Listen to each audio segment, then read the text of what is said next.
welcome to the Hobby Streakers. My name is JG. Today we are going to build some clue markers directly into Lychee. So, what you need to accomplish this is twofold. One, you need some bases that are flat printed, and because that's going to be easier, and you will see why. And second of all, you will need some small items that you can put on your base. So the way you would normally do this would be to print your bases or already have some bases and then put items on them and so on. I found out that you can do this in Lychee and it's pretty straightforward. So first we're gonna add files. I've prepared a clue marker folder. So again, bases, those are bases that I bought. I will put the links below. And so let's grab, and I'm only gonna do one, but you can see that there's multiple different ones. But so you import your base. I believe those have slight errors as far as holes and things like this, but again, Lychee is awesome for that. Repair 3D model, and it should repair that model pretty quickly. So now, once you have your base, what you want to do is just put object on it. Again, I will put a link below, but I am following on Patreon Yasashii Kyojin Studio. He does a lot of minis for D&D, mostly. Now, you can find him on Thingiverse and on My Mini Factory. He has some paid and free models. The models that are free are unsupported and you have to support them yourself. The non-free models are fully supported and just print great. Now, if you do his Patreon, which is $1 a month, then you have access to also other items. Now, the other items that he has are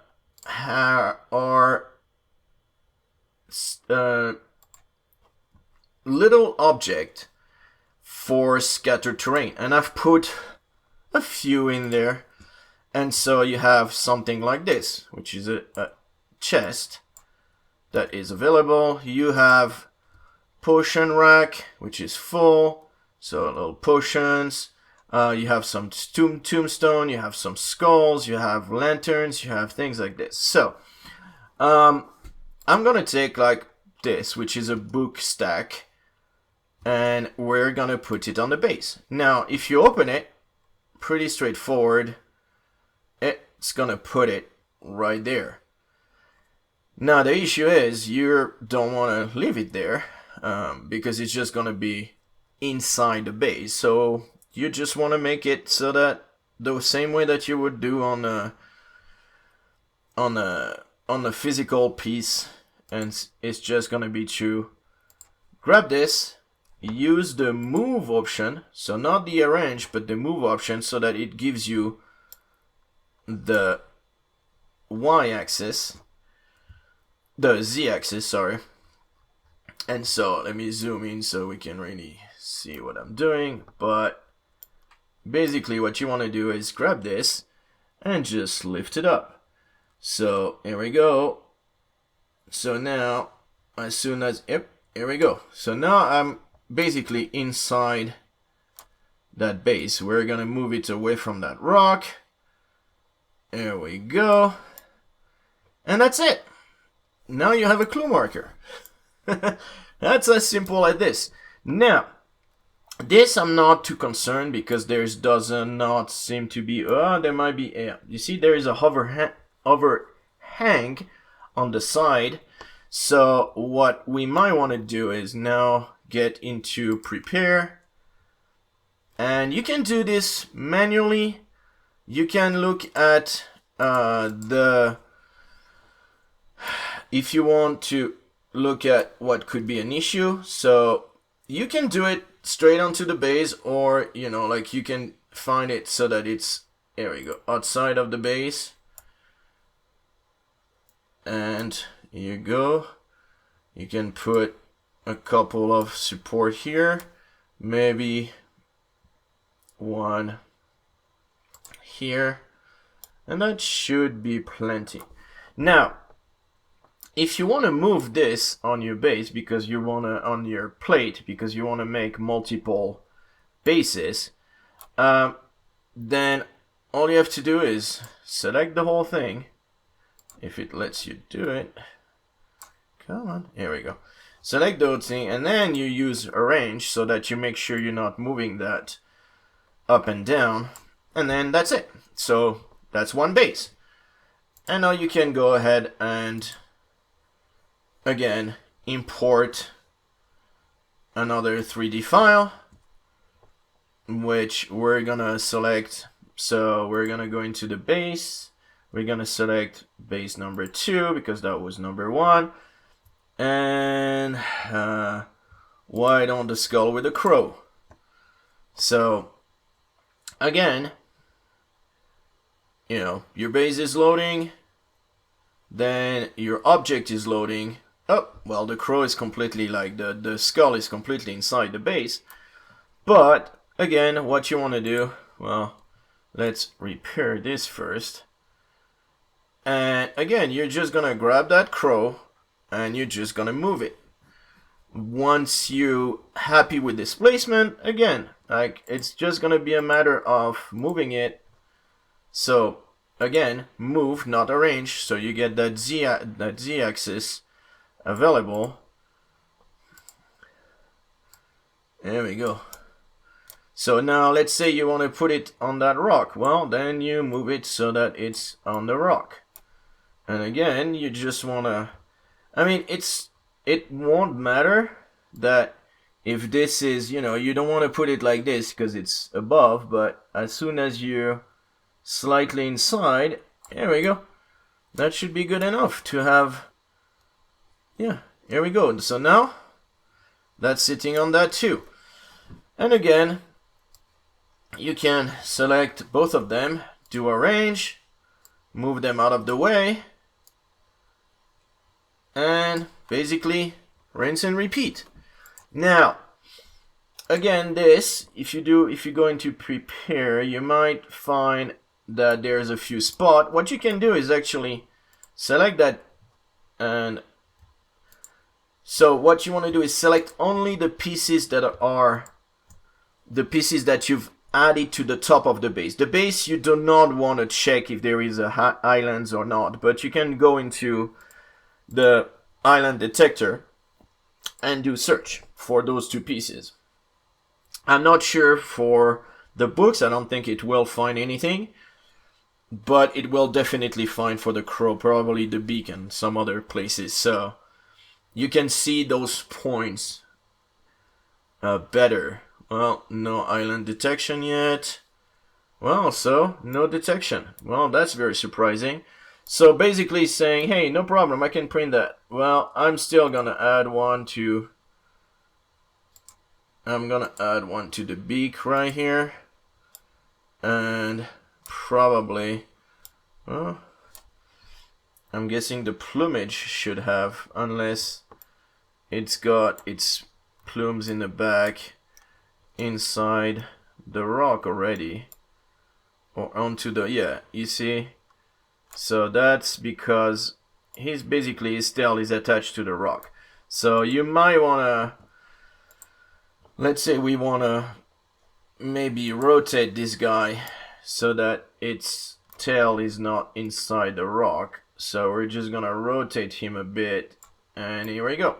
So now if I do, and we might wanna again move this so that, there we go, and we might want to put it down a little bit. There we go. So it's inside the base right here, it's inside the base. So there is a anchor point for it to, and the back of the skull is also in there. There we go. So again, you go into prepare, you check your islands. So I don't know if it's a bug or not, but if you go to light, it looks like it's not going to light. And you click on medium, and actually it was already on light. It just does not. So what I tend to do is just to make sure I go heavy light, and then it gives me my light support. But that just, I don't know if it's just a bug with my computer or if it's a known Lychee bug, but that's something that I've found that is in there. So now you see, now I have 2 islands detected. And if I show them, yeah, here we go. Now they are on the tail. Here, you won't really have a choice. You're going to have to put them on the base. But it should not be too much of an issue to remove those 2 little things sticking out. If you want to be safe, you might want to add something like down there. Maybe something like this, just to help a little bit. And again, that should be fairly easy to remove. And yeah, that's it. You should be good to go to print this. Now, as you can see, the base, they have this slip, and this is something that I've talked about in other videos, and this is how to print a base flat on the build plate. A lot of people now are doing this when they actually have their file. Again, those bases, I will put the link below. You can purchase those, and they have a flat printing version. So that's the flat printing version. Now you can see that this is, you can put it farther away if you want. And the reason is because if you put it right here, for example, then the elephant foot from this is going to creep up to the border of the base, which is the whole point of having this slip. But it might interfere with this one. So you might want to just move those a little bit. And same thing. I've printed some like this, and they've not made any real issue. So again, it should be fine to print as is. It's just that if you wanna move them a little bit, there we go, away from the border of the base, just enough so that they won't interfere. But again, like this is, yeah, it's usually super fine to print like this. So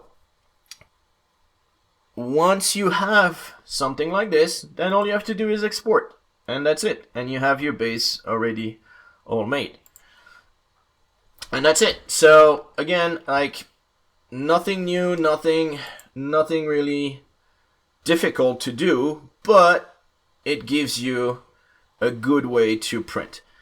Again, you will have some things that you put on base that will require some kind of supports and things like this, but overall, it's just really simple, and it just does not take long at all. It probably takes less time to do this than to print all the pieces separate and then put them on the base. Well, print the base, print the pieces, and then put them on the base will probably take you more time than just building them right here. Alright, that's it for me. Hope you enjoyed. Leave a like, comment, subscribe for more video like this. Those were made for the silver bayonet, and I've made quite a few, and I'll probably now show a few pictures of them. And yeah, we have a podcast. It's called The Hobby Streakers, where we talk about the hobby streak, which is doing 30 minutes of hobby every night. You can follow us on Twitter and Instagram. And so yeah, enjoy. Bye.